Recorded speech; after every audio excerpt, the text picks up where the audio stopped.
दानापुर से आरजेडी विधायक रीतलाल यादव ने एक बड़ा बयान दिया और कहा, इतिहास उठाकर देख लीजिए, रामचरितमानस मस्जिद में लिखी गई थी। इस बयान पर जब बिहार के शिक्षा मंत्री प्रोफेसर चंद्रशेखर से सवाल किया गया तो उन्होंने कहा, आप समझिए कि तुलसीदास जी ने कहा कि मस्जिद में सोवो और मांग के खाना, क्योंकि अकबर का जमाना था, यह संभव रहा होगा। यह अनुमान लोग लगा सकते हैं कि जहां वह सोते होंगे वहां पर रचना कर सकते हैं। आज से 600 वर्ष पहले कौन रिसर्च करके ये बता पाएगा, लेकिन तुलसीदास का कहना था कि मस्जिद में सोवो और मांग के खाओ, तो जो व्यक्ति मांग के खाता था और मस्जिद में सोता था, हो सकता है अपनी रचना वहां किए हो। ये अनुमान लगाया जा सकता है।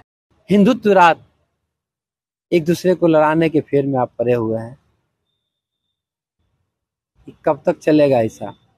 एक समय जब आया था तो आप याद कीजिए, राम मंदिर के लोग चर्चा करता है, तो रामचरितमानस जो लिखा गया तो आपको याद होगा कि एक मस्जिद में लिखा गया था।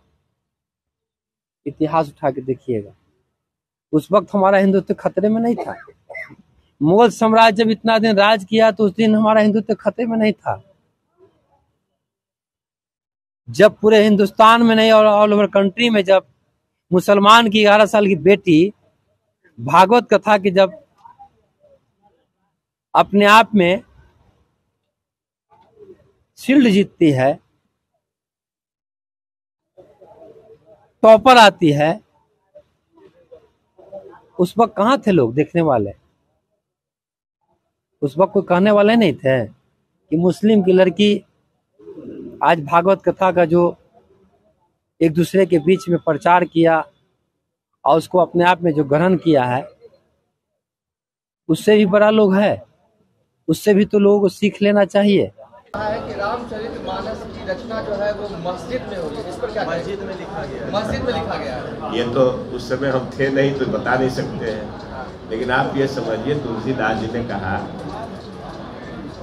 तुलसीदास जी की ही कही हुई बात है कि मस्जिद में सोवो मांग कर खेवो। तो मांग कर खाना, मस्जिद में सोना, क्योंकि अकबर का जमाना था, ये संभव रहा होगा।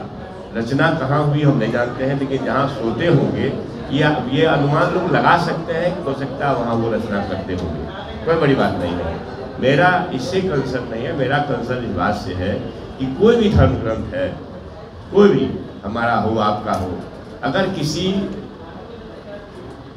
चाहे समाज के कमजोर जाति के खिलाफ या मातृशक्ति के खिलाफ, अगर कुछ अंश उसमें आपत्तिजनक है, जिसको मोहन भागवत जी ने भी स्वीकार किया, मोहन भागवत जी ने भी अपील किया।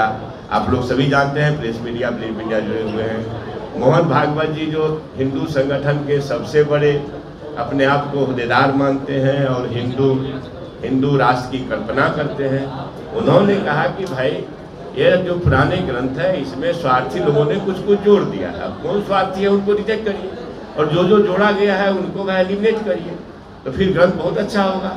लेकिन जो आपत्तिजनक टिप्पणियां हैं, अपमानजनक टिप्पणियां हैं, बड़े बड़े वर्ग के खिलाफ, मातृशक्ति के खिलाफ, नारी शक्ति के खिलाफ कहूँ या मातृशक्ति के खिलाफ, या फिर समाज के मनुवाद द्वारा बनाए गए कमजोर तबके के खिलाफ, तो वो आपत्तिजनक है। उसी को तो रेखांकित किया हुआ, अभी तो एक दो पढ़ा था। लेकिन आपने तो पढ़ा है ना, तो आपको जानकारी तो होगी मस्जिद में लिखी गई या नहीं लिखी गई, जो रीतलाल कह रहे हैं। मैं अब ये बताइए, आज से 600 वर्ष पहले कौन रिसर्च करके ये बता पाएगा? लेकिन उन्हीं का कहा हुआ है कि मांग के खेवो मस्जिद में सो। तो जो व्यक्ति मांग कर खाता था और मस्जिद में सोता था, हो सकता है अपनी रचना वहाँ भी किए हों, वहीं किए हों, ये हम नहीं कह सकते हैं, लेकिन वहाँ भी किए हों। अगर सोते हुए जगते हुए आदमी कुछ लिख पढ़ सकता है तो हो सकता है, ये अनुमान लगाया जा सकता है कि वहाँ भी कुछ लिखे हों। रामचरितमानस को लेकर के रीतलाल यादव का एक बयान आया, उन्होंने कहा है कि मस्जिद में रामचरितमानस लिखा गया है। देखिए, किसी का मानसिक स्थिति खराब हो और एक अपराधी रामचरितमानस का ज्ञान दे, इससे बड़ा दुर्भाग्य क्या है? एक गुंडा अपराधी जिसने पूरे उस इलाके को लूटने का काम किया, लालू जी ने उनको विधायक का टिकट दिया और वो रामचरितमानस पर जो अपना वक्तव्य दे रहे हैं, इससे बड़ा दुर्भाग्य कुछ नहीं हो सकता। लालू जी ने पूरे राजद का अपराधीकरण किया है और एक अपराधी रामचरितमानस पर बोलने का उसको कोई नैतिक अधिकार नहीं।